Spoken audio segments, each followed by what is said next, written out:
Okay, so in this video I'm just showing different contrasts of music and comparisons between music in our film The Unconventional Truth and in LA Confidential. LA Confidential, when making our film, was a massive influence for us, and we always thought the music made the scenes that we saw, like, it made it really dramatic and made it look really, really interesting to watch. So we wanted to try and take some of their ideas but twist it obviously to make a more modern approach, to make our neo-noir film and have a more modern take on the music.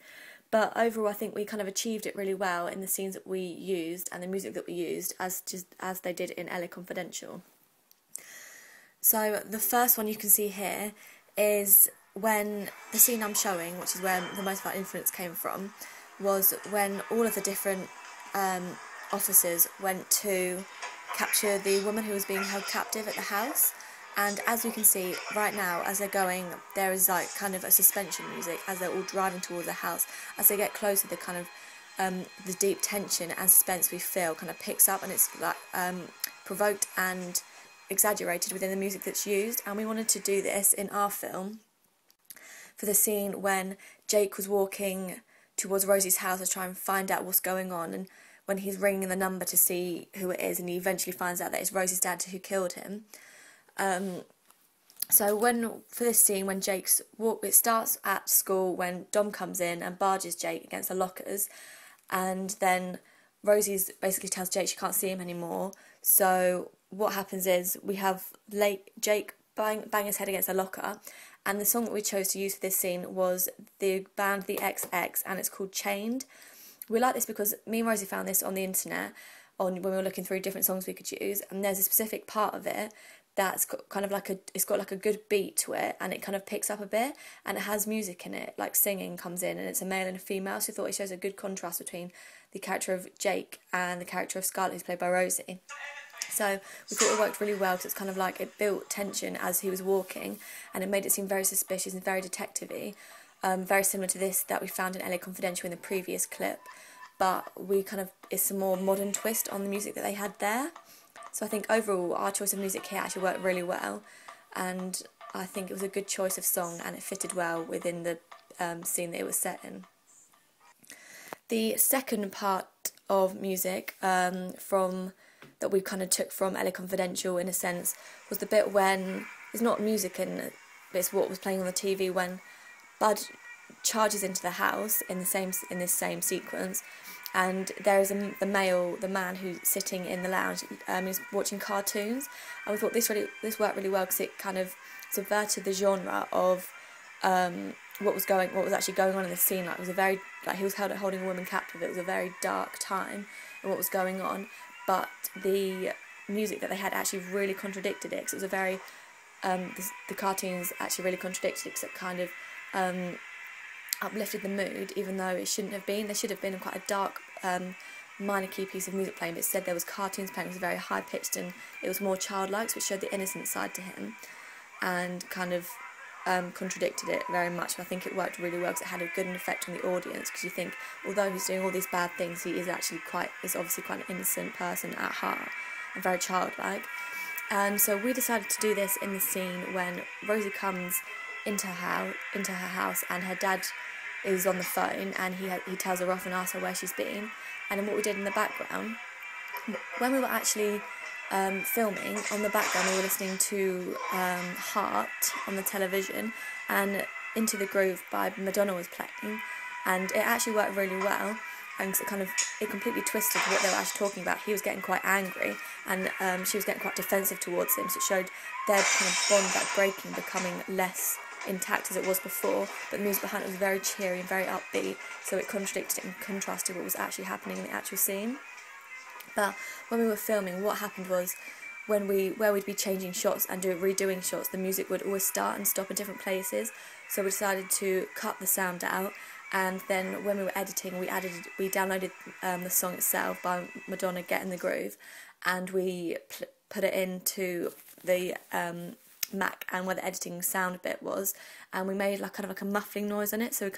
we lowered the volume of it and then added in like a muffling sound. It sounded like it was coming from the television, and it actually worked really well. And I think it worked well in the sense that it did show the bold contrast in what was happening and how the characters of Scarlett and her dad were becoming more corrupt as they became less close as they used to be, as usually you'd expect a father and daughter bond to be. And we got influence from the scene in LA Confidential for that.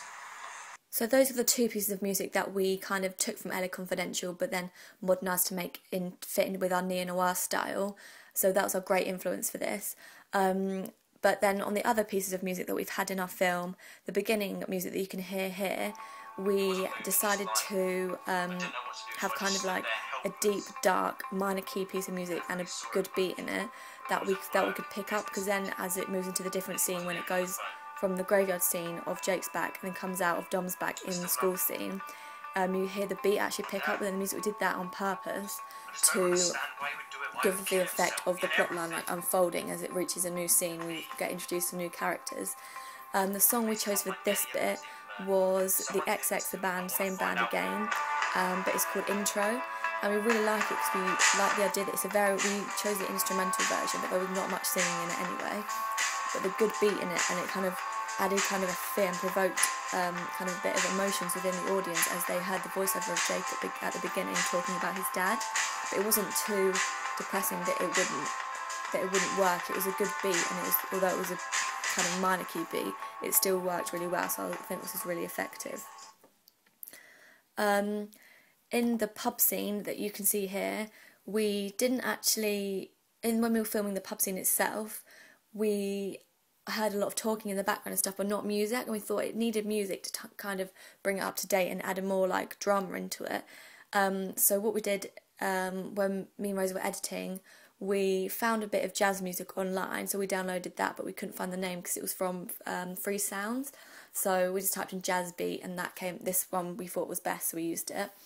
But we added it in, and we again lowered the sound of it and made it more muffly. But I actually think overall it worked really well because it kind of took it back from a neo-noir back to a film noir, and we kind of used like a 1940s, 50s bit of music to contrast what was happening around them. Yeah, and it also kind of reflected the scene in which they were in, because the pub's quite old-fashioned, it's very rustic, so I think overall it worked really well,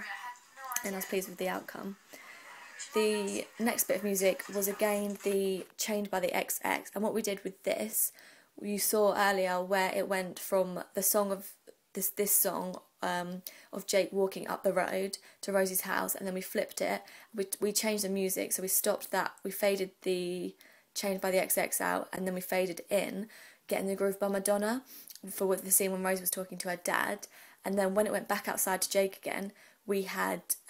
faded the Madonna song out and faded back in the Chained by the XX. And the reason we did this because we wanted to show kind of like contrast in their point of views, like inside the house, although the music's very, very upbeat, what's actually going on is quite bad within the relationship of Rosie and her dad. He's getting quite frustrated and angry towards her, and she's getting very defensive, so it kind of contrasted it. Whereas with the outside, we see Jake, he's kind of very frightened and like there's tension going on, and the song is kind of reflecting his mood exactly. So I thought this worked really well. It showed two different points of view. And finally, the last bit of music that we had that runs from the end half of the of our film is the artist Damien Rice, and it's called Cold Water. We found this music and we thought immediately it worked really well because although it was a depressing song, it wasn't too much that it had a great impact on the audience and made them feel very depressed. Like, we wanted to provoke emotion within them and thought about what was happening, but we didn't want to depress them too much. We thought this worked really well. There's kind of like a low, slow-paced key to it the whole way through, and you see in the bit when the voiceover comes in, there's this, we had it very quietly, so the voiceover stood out over the top, so it wasn't overpowering the scene or the voiceover or the character of Jake. It was just in the background. But then again, by having this, it actually impacted it a lot and made it have more of a different kind of edge to it, and made it a lot more emotion provoking for the audience. So I think it worked really well. And then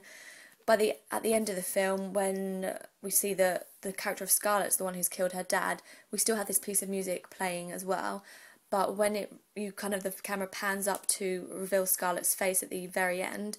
there was kind of an eerie, kind of ghost-like element to it when the voices came in, and I think this worked particularly well because it kind of related back to the spirit of her dad as he's just died, and then the spirit of Jake's dad, who also died earlier on in the film. So it reflected the beginning of the film, which actually shows that it was a foreshadowing of what was to come at the end. So overall, I think our choice of music reflected these scenes that we found really well, and by looking at films such as LA Confidential, we did actually get a great influence from them, and it gave us the opportunity to use music and create contrast that we really wanted to, and that worked well in LA Confidential, but bring it more up to date for the modern era of neo-noir.